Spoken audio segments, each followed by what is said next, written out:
Hi, I'm Kaizen. I'm 30 years old, a senior software engineer at a tech company in Seattle, and I haven't spoken to my parents in 12 years.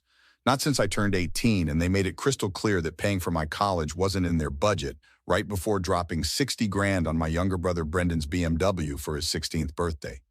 You're working late again, my girlfriend Maya said, leaning against my office doorway with 2 cups of coffee.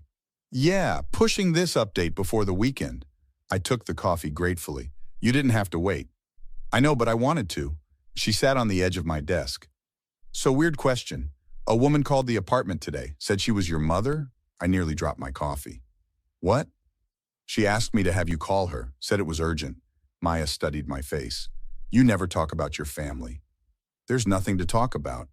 I set down my cup, my hand shaking slightly. What exactly did she say? That she needed to speak with you about Brendan, that it was a family emergency. Maya reached over and squeezed my hand. Kaizen, what's going on? I don't know, and I don't care. I pulled up my phone and stared at the string of missed calls from an unsaved number. 17 calls. They haven't contacted me in 12 years. Not a birthday card, not a Christmas text, nothing. Maybe you should call back. If it's an emergency. Maya, you don't understand. These people, they made their choice a long time ago. My phone buzzed. Another call from that number. Against my better judgment, I answered. Kaizen! Finally! My mother's voice hadn't changed. I've been trying to reach you all day. What do you want? Is that any way to greet your mother? I haven't heard your voice in so long. Whose fault is that? I put her on speaker so Maya could hear. You have 5 minutes. It's Brendan. He's in serious trouble, honey. He needs help. Not my problem. Kaizen, please. He made some mistakes with his business, and there are people he owes money to. Dangerous people. He needs $200,000 by next week or what? He'll have to face consequences for his actions? Welcome to the real world. Don't be cruel.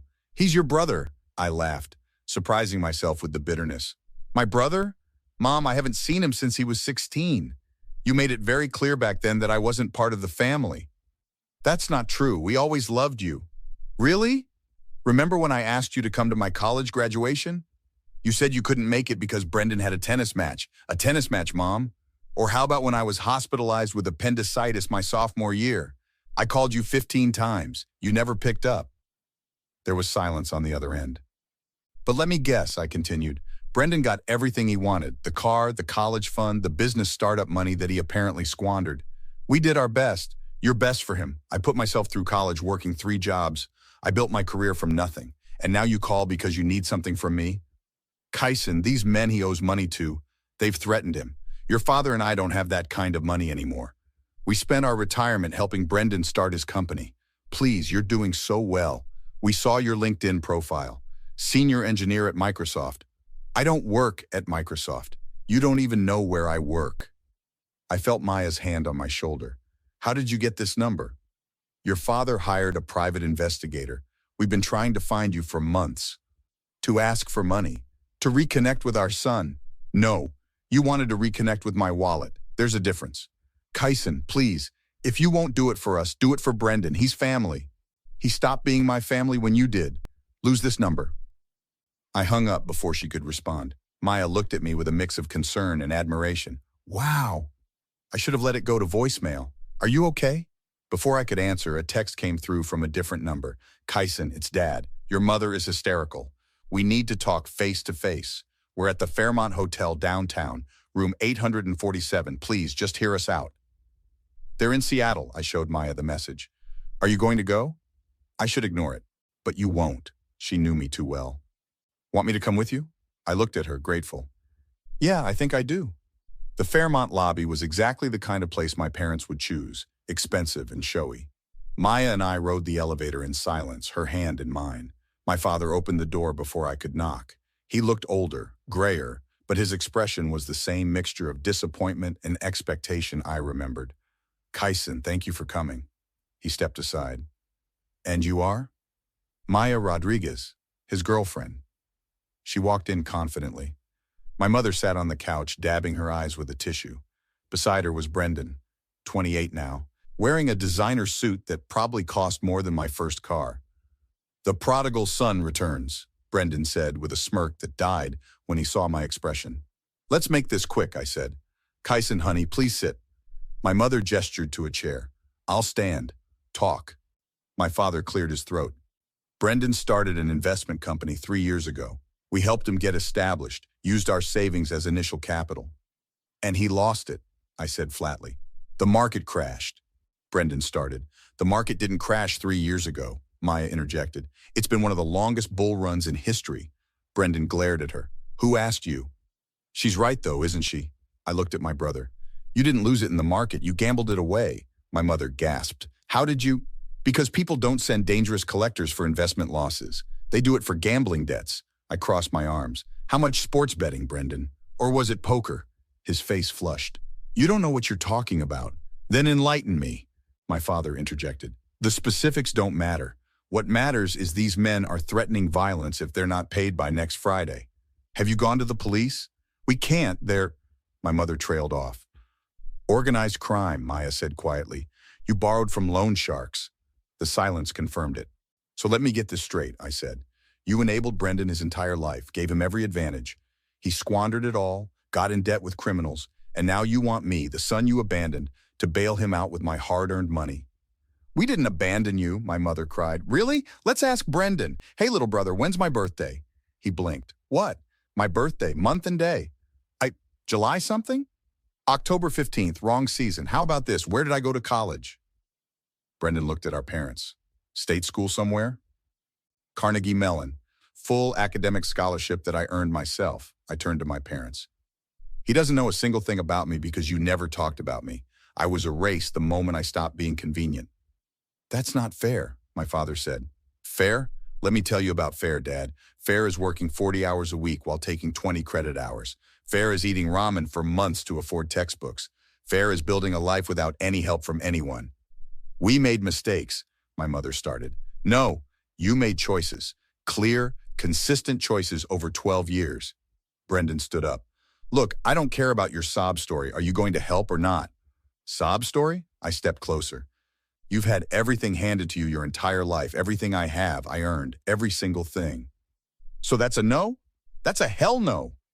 Kyson, my father barked. He's your brother. These men will hurt him. Then maybe he should have thought about that before borrowing from them. You're really going to let him suffer because of some grudge? My mother's voice rose. We said we were sorry. No, you didn't. Not once in this conversation have you actually apologized. You've made excuses, justified your choices, and demanded I fix your mess. Maya spoke up. Can I say something? Kyson told me he tried to reconnect when he was 22. He invited you to his company's awards dinner where he was being recognized for excellence. You declined because you were attending Brendan's gym opening, is that correct? My parents exchanged glances. It is, I confirmed. That was the last time I reached out, and the gym failed within 6 months, didn't it, Brendan? He wouldn't meet my eyes. So here's what's going to happen, I continued. I'm going to leave. You're going to figure this out yourselves, and you're never going to contact me again. Wait! Brendan jumped up. You can't just walk away. I could die. Then go to the police, file for bankruptcy, face your consequences like an adult. Those men won't wait for bankruptcy proceedings. He grabbed my arm. I yanked it away. Don't touch me. Boys, please, my mother wailed. We're not boys, Mom. We're strangers. I headed for the door, Maya right behind me. Kyson, my father shouted. If something happens to your brother, it'll be on your conscience. I paused at the door. No, Dad, it'll be on yours. You created this. 2 days later, I was leaving my office when Brendan stepped out from the parking garage. We need to talk, he said. No, we don't. I walked past him. He grabbed my shoulder. I'm not asking. I turned. Get your hand off me. Or what? You'll call security? Mom and Dad won't help anymore. You're my last option. Then you're out of options. These guys are serious, Kyson. They showed me pictures of what they do to people. Go to the police. I can't. You don't understand how this works. I understand you made bad choices, and now you want me to pay for them. His expression hardened. You know what? You're not better than me just because you had to work for stuff. Mom and Dad gave you opportunities too. Name one. They gave you a place to live. Until I was 18. Then they kicked me out while you got to stay rent-free until you were 25. That's different. How? I needed support. I was starting my business. Your first business, the one that failed, then the second one, and the third, and now this. I shook my head. And I was starting my life, but I didn't matter, did I? He stepped closer, invading my space. You think you're so high and mighty, but you're just bitter and jealous. Jealous of what? Your failed businesses? Your criminal debt? Your complete inability to take responsibility for anything? His hand shot out and shoved me against my car. Shut up! I shoved back harder. Don't touch me again. Security guards approached. Everything okay here? This man is harassing me, I said. He's lying. I'm his brother, Brendan shouted. Sir, you need to leave the premises, the guard said firmly. No, you don't understand. He has to help me. Sir, I'm asking you one more time. This isn't over, Brendan pointed at me. You're going to regret this. Is that a threat? The guard asked. Brendan realized his mistake and backed off. Just remember, Kyson, when something happens to me, it's on you. He left and I filed a report with building security. That night, Maya and I returned to find our apartment door kicked in. Stay here, I told Maya, calling 911. The police found Brendan inside, rifling through my desk where I kept financial documents. He's trying to steal from me, I told the officers. I'm his brother. I just need... You broke into my home. That's not how this works. Brendan lunged at me. The officers tackled him before he could make contact. As they handcuffed him, he screamed, "This is your fault, all of it. If you'd just helped me, none of this would have happened. If you'd made better choices, none of this would have happened," I replied calmly. They dragged him out while he continued shouting threats. At the police station, Detective Morrison explained the charges. Breaking and entering, assault on a police officer, he kicked Officer Davis, destruction of property, and attempted theft. He's looking at serious time. My parents will try to blame me, I said. They're in the waiting room. Want to see them? Might as well get it over with. My parents looked devastated. My mother rushed forward. Kyson, please tell them this is a misunderstanding. It's not. He broke into my home. He was desperate, my father said. You pushed him to this. I pushed him? He made every choice that led him here. If you'd just given him the money, then what? He'd gamble it away and need more? When does it end? My mother grabbed my hands.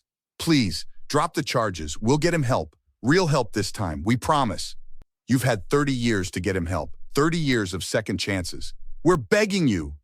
She was crying now. He's your brother. Doesn't that mean anything? He's a criminal who broke into my home and threatened my girlfriend. That's what he is. My father's face went red. You're really going to do this? Send your own brother to prison? He sent himself. I'm just not stopping the consequences. After everything we've been through as a family. We haven't been a family in 12 years, Dad. You made sure of that. My mother's voice broke. We'll never forgive you for this. Good, then we're even. I stopped waiting for your forgiveness a long time ago. Detective Morrison stepped in. We need to process Mr. Chen now. My parents followed her, still pleading. Maya squeezed my hand. You okay? Yeah, I really am. A month later, Brendan took a plea deal. 3 years for the break-in and assault. My parents had to sell their house to cover their debts. I received one final text from my mother. I hope you're happy. You destroyed this family. I showed it to Maya. Are you going to respond? No, they destroyed themselves. I just stopped participating in it. I blocked the number and never looked back. 6 months later, Maya and I got engaged. We had a small ceremony with our real family, the friends who'd supported us through everything. No empty seats, no disappointment, just people who actually cared. And that was worth more than any blood relation ever could be. What would you do if your family only reached out when they needed something from you? Would you help them despite years of neglect? Share your thoughts in the comments below, and don't forget to like and subscribe for more real-life stories.